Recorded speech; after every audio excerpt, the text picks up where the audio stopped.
Bienvenidos, bienvenidas a Congénero, un programa dedicado a mostrar el universo femenino en el mundo contemporáneo, teniendo como centro la perspectiva de género. Soy Leni Rivera y estaré junto a ustedes durante la próxima media hora. Comencemos. En esta edición abordaremos el lugar de la mujer en la religión, la polémica del reglamento al acceso de métodos anticonceptivos en Ecuador, la despenalización del aborto y la realidad de la mujer afrodescendiente en Brasil. Iniciemos. Y creó Dios al hombre a su imagen, a imagen de Dios lo creó, varón y hembra los creó, dice Génesis capítulo 1, versículo 27. Un ejemplo de la presencia de las mujeres en las religiones. Pero el Islam y el cristianismo, las religiones más universales, suponen que los hombres son superiores a las mujeres. Esta mentalidad patriarcal tiene sus raíces en tres creencias generalizadas. 1. Que Dios creó primero al hombre y luego a la mujer de su costilla. No de su cabeza para superarlo, ni de sus pies para pisotearlo. Fue hecha de su costado para ser igual, debajo de su brazo para ser protegida, y muy cerca de su corazón para ser amada. 2. Que la mujer fue el agente principal de lo que se describió como la caída del hombre o la expulsión del jardín de Edén. 3. Que la mujer fue creada para el hombre. Y dijo Jehová Dios: no es bueno que el hombre esté solo, le haré ayuda idónea para él. Muy a pesar de ser seres complementarios en la creación de Dios, las religiones han insistido en mantener un modelo de desigualdad hacia las mujeres, circunstancia que parece no alejarlas de ellas. Según los últimos datos publicados, en el mundo hay un total de 793.709 religiosos y el número de mujeres es muy superior al de hombres, 739.000 contra 55.000. La reinterpretación de los escritos más significativos en relación con la mujer por parte de teólogas feministas permite entenderlos en sentido igualitario en vez de jerárquico, que resulta más consonante con la creencia fundamental de estas religiones, de que Dios es justo con toda su creación. En la sociedad contemporánea se considera que en general las religiones han sido un obstáculo en la participación e integración de la mujer. El siglo XXI se propone nivelar esas y otras desigualdades aún latentes en nuestras sociedades. Lo cierto es que las religiones juegan en estas luchas un papel retrógrado y promueven el mantenimiento de las más fuertes diferencias de géneros. El uso del hijab o velo islámico por las egipcias forma parte de su tradición cultural y religiosa en esa parte del mundo. La decisión o el modo de llevarlo varían según sus creencias. Conozcamos más en el siguiente informe. En Egipto, cerca del 70% de las mujeres son musulmanas. De ahí que sea común el uso del pañuelo que les tapa el cabello como una expresión de su entrega al Islam. Escogí usar el velo por mi propia voluntad. Aquí nadie nos obliga a llevarlo, lo uso por mi convencimiento religioso. No por moda, soy musulmana y esa es mi forma de mostrar respeto por los mandamientos del Islam. Existen diferentes tipos de velos. El hijab, por ejemplo, que solo cubre el pelo y el escote, y otros en que las mujeres van totalmente cubiertas y solo muestran los ojos.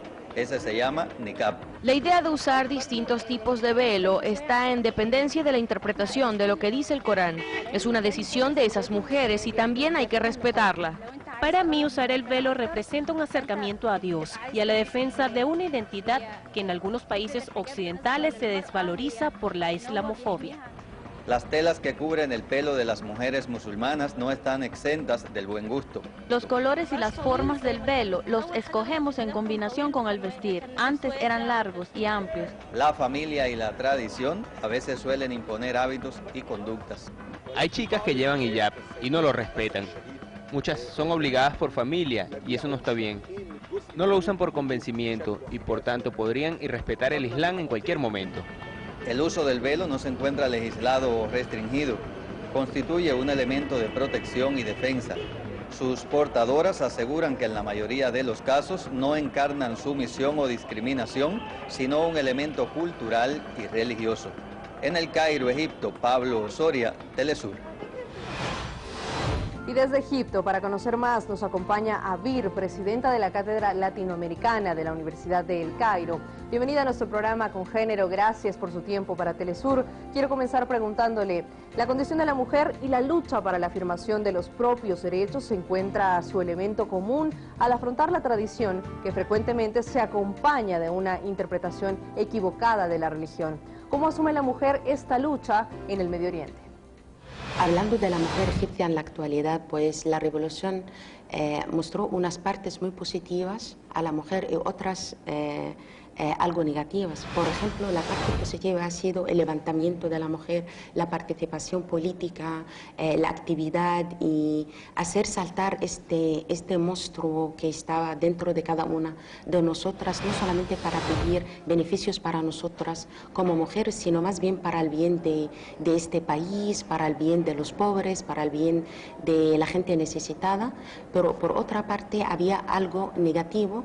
Ese algo negativo fue, como digo, que salieron otras tendencias, no quiero decir radicales, sino más bien, tampoco quiero decir islámicas. Tendencias islámicas son para mí más bien unas tendencias islamizadas que quieren beneficiar de la religión para ser una herramienta no solamente contra la mujer, sino también contra el hombre.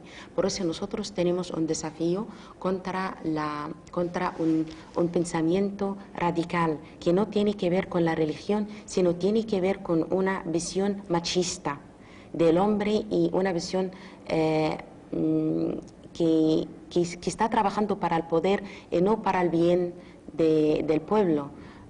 Por eso yo siempre insisto de que erradicar el analfabetismo sería una de las primeras herramientas necesarias para que la gente pueda leer, para que la gente pueda saber y para que las mujeres puedan tener este impacto y que ellas merecen en la sociedad, y para poder entrar no solamente en la vida política como una activista, sino más bien como una parlamentaria, como una presidenta, como una gobernadora. Y nosotros lo teníamos antes en el ex régimen, pero dentro entre...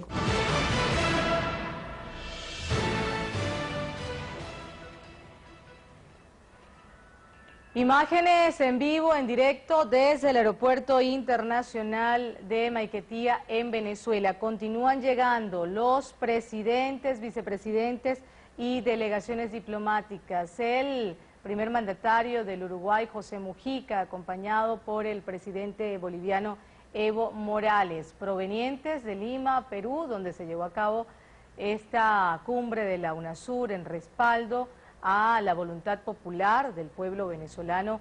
Este pasado domingo 14 de abril en las elecciones están llegando ahora a Venezuela para ser parte de los actos de juramentación de Nicolás Maduro.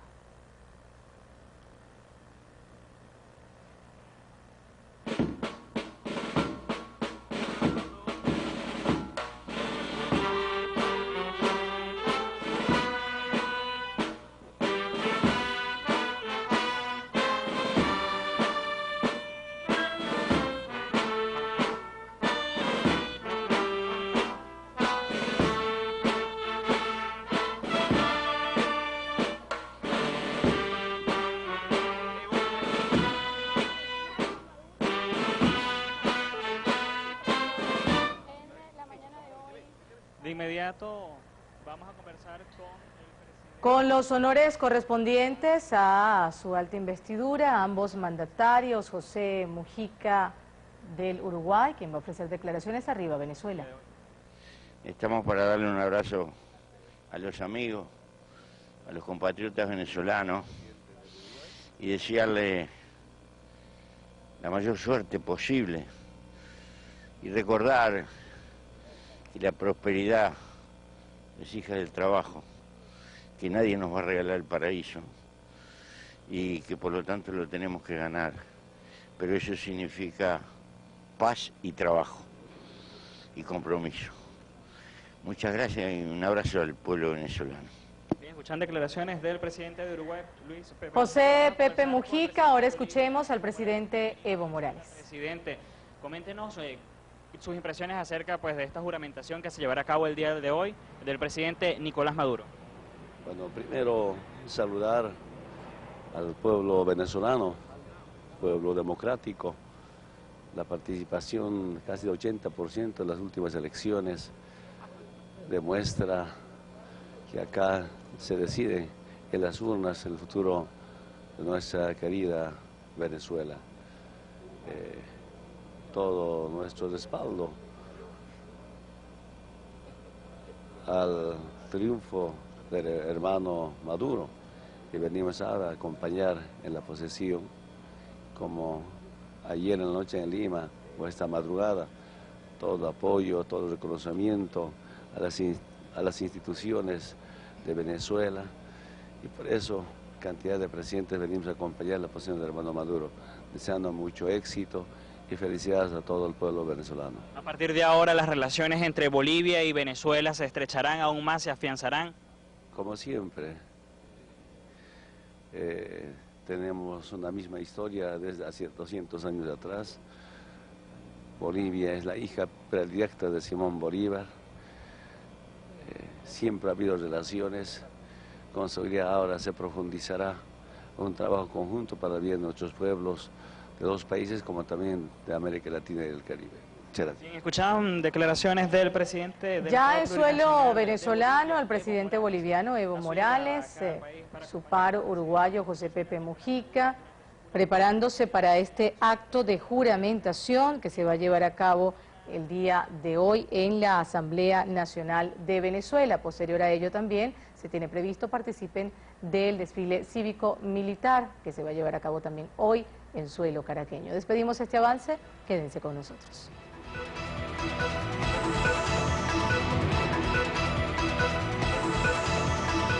De decir información de fuentes sobre fuentes escritas desde el punto de vista del hombre occidental. Tu opinión es muy importante para nosotros. Les propongo que revisemos nuestra cuenta en el Twitter para conocer algunas de sus respuestas a esta que es nuestra pregunta de la semana. ¿Cree usted que las sociedades influyen más sobre el comportamiento de las mujeres que las propias religiones? Recuerde que puede enviarnos su respuesta con el hashtag #congénero. Carlos S50 nos dijo lo siguiente: las religiones en esencia contienen una forma de comportamiento. Ejemplo de ello es el Islam y su posición frente a la mujer. María Pérez nos dijo: las religiones nos dicen qué hacer y cómo comportarse. Creo que no debe ser así. Ambos somos iguales ante Dios y la sociedad. Otra de las opiniones de @vida80. No apoyo al radicalismo religioso. Las mujeres deben ser libres en su forma de pensar y comportamiento ante la sociedad. Les agradecemos por sus respuestas a nuestra cuenta en el Twitter. Nos vamos a la primera pausa. Al regreso, más de Congénero.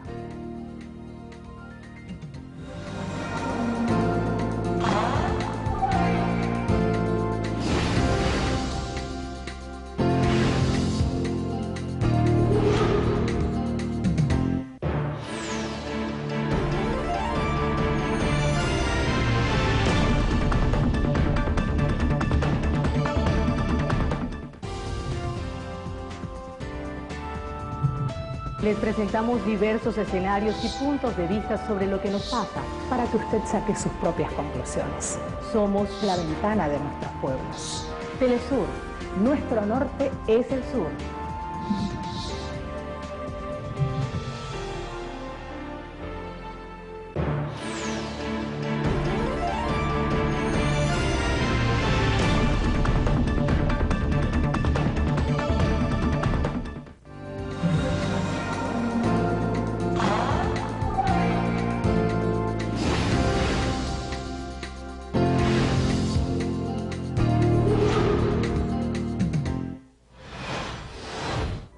Estamos de regreso, esto es Congénero y queremos compartirles la siguiente frase: por sangre y origen soy albanesa, por mi vocación pertenezco al mundo entero, pero mi corazón pertenece por completo a Jesús. Así lo afirmaba la Madre Teresa de Calcuta, quien demostró que se puede servir a Cristo entre los más pobres.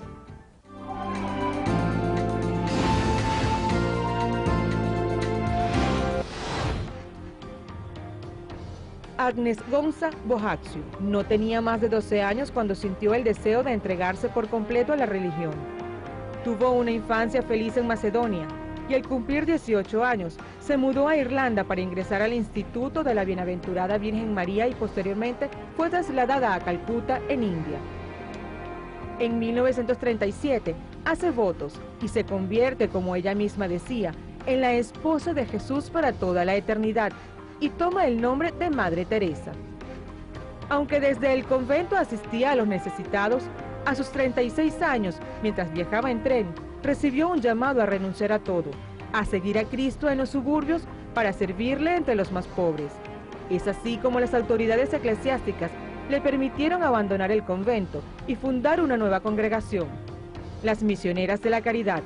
En las calles de Calcuta, donde abundaba la miseria, la lepra, los moribundos y los indigentes, la Madre Teresa se empeñó en devolverlos a la sociedad, esa sociedad que los evita y para la que se han vuelto una carga. La religiosa fue galardonada con el Premio Nobel de la Paz en 1979 y como parte de su legado, la Congregación de Misioneras de la Caridad cuenta actualmente con 4.500 religiosas esparcidas en 133 países del mundo. Su imagen de mujer pequeña y anciana, siempre vestida de blanco, recuerda que Teresa de Calcuta mostró la verdadera dignidad de la mujer al convertirse en la madre de todos. Sus frases demostraban esta entrega desinteresada. A veces sentimos que lo que hacemos es tan solo una gota en el mar, pero el mar sería menos si le faltara una gota. Pasemos ahora al tema de los anticonceptivos. El gobierno de Ecuador publicó un reglamento al acceso de métodos para prevenir el embarazo. La pastilla de anticoncepción oral de emergencia ha generado polémica en distintos sectores. El informe nos lo trae nuestro corresponsal, Cristian Salas. El Sistema Nacional de Salud proveerá información y asesoría sobre el uso de métodos anticonceptivos. El Estado ecuatoriano definió entregar de manera gratuita la píldora de emergencia con el objetivo de evitar embarazos no deseados. Esta política se establece a raíz de los altos índices de embarazos en grupos vulnerables. En los últimos 10 años, el embarazo en adolescentes menores aumentó el 74%. Este porcentaje está directamente relacionado con abuso con violencia. ¿Y cuál debe ser nuestro objetivo? 0 embarazos en adolescentes menores de 14 años. Esta medida ha generado polémica en grupos defensores de la concepción. Lastimosamente, toda la educación sexual que se está promoviendo actualmente por el Ministerio de Salud y Educación es una educación hedonista, que no es basada en principios y valores, y a su vez da todas las herramientas adicionales que son anticonceptivos, 5 tipos de anticonceptivos y píldoras abortivas, que ponen de manera gratuita, lo administran a todas las personas, incluso a menores de edad. Y es justamente a estos grupos a las que va dirigida la educación sexual y la píldora del día después. Cristina Ulloa viene trabajando con adolescentes desde hace varios años y considera que esta iniciativa es un paso importante en defensa de los derechos de la mujer y el acceso a la libertad y opción de decidir. La mayoría de ocasiones no se encuentra planificado un embarazo, entonces deben tener la capacidad de poder decidir y claro, el Estado debe garantizar que los chicos que han decidido tener relaciones sexuales puedan protegerse y puedan prevenir un embarazo que no se encuentra dentro de sus planes. Según la Organización Mundial de la Salud, la píldora de anticoncepción de emergencia no es una píldora abortiva, sino más bien preventiva. Se espera que su acceso, acompañado de la información y educación sexual, disminuya los índices de embarazos principalmente en adolescentes. Cristian Salas, Telesur, Ecuador. Y hablando de embarazos, el Consejo Federal de Medicina de Brasil y los 27 consejos regionales defienden la despenalización del aborto hasta el primer trimestre del embarazo. Los médicos brasileños se pronunciaron por primera vez a favor de esta causa. Brasil es el país con mayor número de católicos en el mundo y el aborto inducido es ilegal, según el Código Penal desde 1940, excepto en 2 casos específicos. Cuando pone en riesgo la vida de la madre o en casos de violación. Pese a estas restricciones, el gobierno estima que cada año se producen cerca de 1 millón de abortos, que representan la quinta causa principal de muerte de las mujeres en ese país. Es por eso que los médicos proponen su elección cuando el feto sufra de ausencia parcial o total del cerebro o anomalías incurables y por voluntad de la madre. El comunicado contempla que en cuanto a los aspectos sociales, se tuvo en cuenta que las estadísticas de morbilidad y mortalidad de la mujer como consecuencia de prácticas inseguras en la interrupción del embarazo son aún mayores debido a la dificultad de acceso a una asistencia adecuada, especialmente por la población más pobre. Es este el principal motivo de su propuesta, porque manifiestan que es un problema de salud pública. El Consejo Federal de Medicina le entregará el documento que redactaron a la Comisión del Senado, que discute actualmente un proyecto de ley sobre los casos en que el aborto es permitido legalmente, con el fin de reformar en ese sentido el Código Penal de Brasil. Momento de hacer nuestra segunda pausa en Congénero. Al regreso les contamos la realidad de la mujer afrodescendiente en Brasil.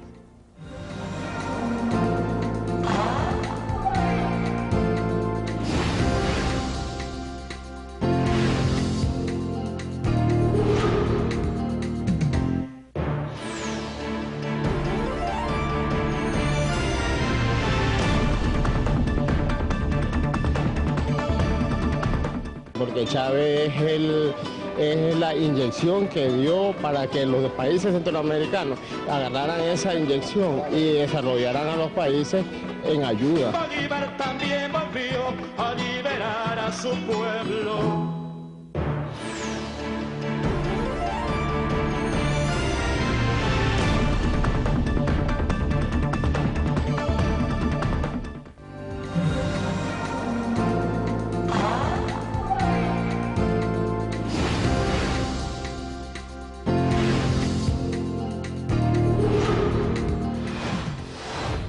Estamos de regreso, es momento de irnos hasta Brasil y hablar de la discriminación y la violencia de género con la mujer afrodescendiente. Un tema que se posiciona en el debate de la construcción de una sociedad más justa. Según diferentes investigaciones, las mujeres afrodescendientes sufren una fuerte discriminación y racismo en diversos aspectos, lo que provoca una serie de dificultades en sus vidas, incrementando aún más la violencia de género en la sociedad. Brasil vive uno de los racismos más complicados del mundo, por ser un racismo velado, que es el racismo que no se habla. La palabra racismo y racista son las palabras más temidas. En el campo laboral, sufren una importante exclusión por no ser blancas, lo que significa que las oportunidades son menores, realidad que es vivida por muchas mujeres que luchan por superar esa situación. Podemos ver en las estadísticas que quienes están en las bases son las mujeres negras. Eso se refleja en la falta de oportunidades y en la falta de espacios que la mujer tiene en el mercado. Claro que eso ha ido cambiando. Que a mulher tem e sempre teve no mercado. Claro que isso está mudando com o tempo. Según datos revelados por organizaciones brasileñas, los números son alarmantes en términos de discriminación en el país. Las desigualdades en los sueldos, por ejemplo, es donde las afrodescendientes son las que más sufren con ese esquema desigual. Por ejemplo, la mujer negra, Por ejemplo, la mujer negra tiene que estudiar 4 veces más que una mujer blanca para ganar el mismo sueldo.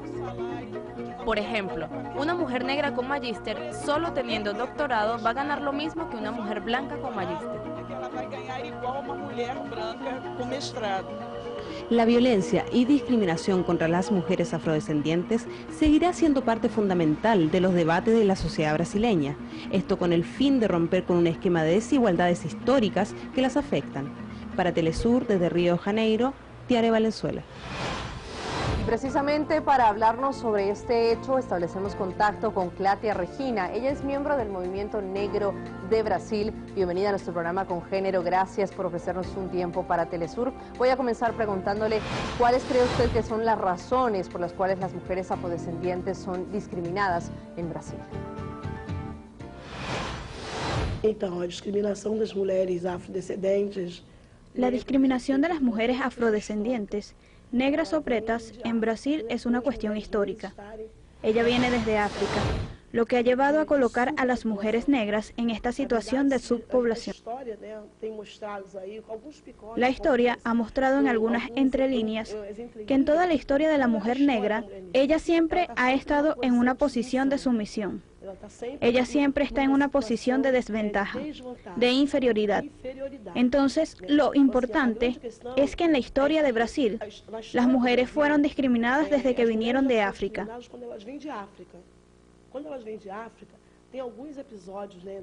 Ya que hubo episodios en los navíos negreros donde sucedía que había mucho peso y tiraban a las mujeres al mar para liberar peso. Cuando los barcos llegaban a Brasil, los primeros en ser escogidos eran los hombres, porque tenían fuerza. En fin, y las mujeres van para las senzalas y van para la casa grande, y ese problema se arrastra hasta el día de hoy.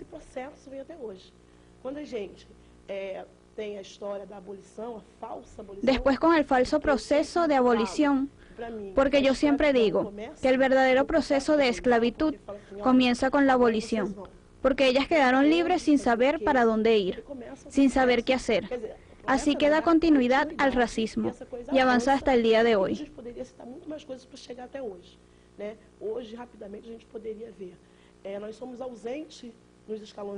Actualmente podemos ver que nosotras estamos ausentes en los cargos del gobierno. Nosotras estamos ausentes del poder público. Nosotras estamos ausentes de la esfera del poder.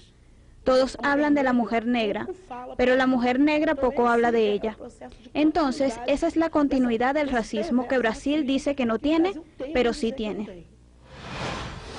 Ya para finalizar, ¿en qué aspectos se ha ido avanzando hasta la fecha? Y por otro lado, ¿cuáles han sido los aportes de la sociedad y del propio gobierno federal? Então, por parte do governo, o avanço foi o Estado acatar. Un avance por parte del gobierno fue acatar una de nuestras demandas, que fue crear y legitimar la Secretaría Nacional de Políticas Públicas de Igualdad Racial. Eso hizo que los estados, con sus gobernadores y alcaldes, también en la medida de las presiones de la sociedad civil, las fuesen creando en sus municipios. Sin duda es un avance porque tenemos un canal, tenemos un instrumento para que podamos exigir proyectos, para poder discutir las políticas, podemos discutir la cuestión de los negros. Para la sociedad civil, el avance ha sido que podemos conseguir 1, 2 o 3 parlamentarias. Aquí en Brasil existe una cosa bien curiosa, que es que para hablar de negro no necesita ser negro, necesita tener política en la cabeza, pero ahora no. En los espacios de negros se colocan negros o negras. Entonces, así estamos en los espacios, en las secretarías. Una de las conquistas que no podemos dejar de citar es la ley María de Peña.